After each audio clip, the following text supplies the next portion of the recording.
Today we're going to talk about how management fees typically have an impact on your retirement planning.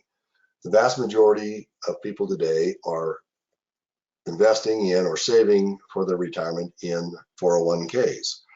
And the underlying investment in those 401ks is typically mutual funds. And mutual funds have management fees.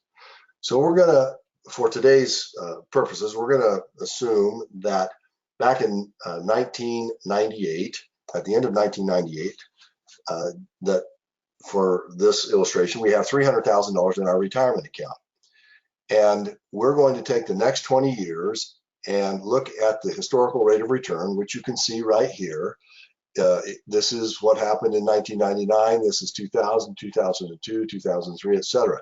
So we had 5 down years are in red, and the rest of them are up years. The blue are positive years.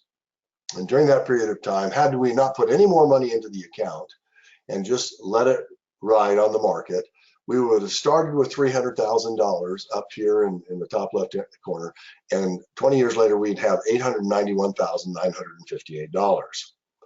Now, what's important to understand is during that period of time, we didn't add any money to it, we didn't take any money out. But there were management fees that were being deducted from the account during that period of time. And most individuals that do analysis on IRAs, or excuse me, 401ks, would say that the management fees run between the disclosed and undisclosed fees. It will run somewhere between 2 and 3%. We've selected 2% for our example here. And I want you to see that when we apply a 2% management fee, we can now come down here, and this number is no longer, remember it was almost $892,000.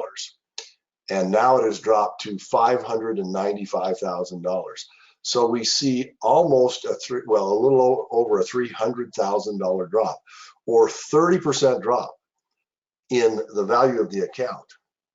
Now, had we been counting on the market to fund our retirement, we've got a pretty nice sum, but we were actually counting on a much higher amount. But based upon the fees that were charged, we have a significantly lower amount. And there are 2 things to consider here. First off is that right down here in this box at the bottom, you see a number 148,254, $148,254.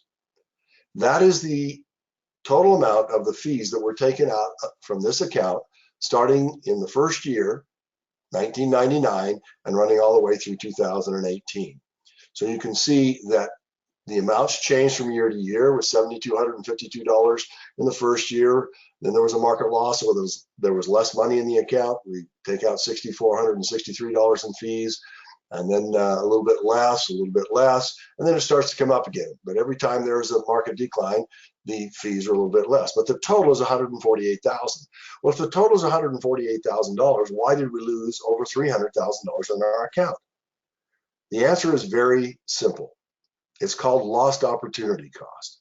And that is, not only did the money manager take a fee out every year, but because the amount of the fee, this $7,000, this $6,463, this $5,583, because it was no longer in the account, it could not ever earn a return ever again. So the other $150,000 loss that we incurred was all due to the fact that this money was removed and not available for return during that 20-year period of time. And when we look at this going from $892,000 all the way down to $595, and we look at losing $300,000, we just need to understand that fees have a very, very large impact on our retirement lump sum at the end.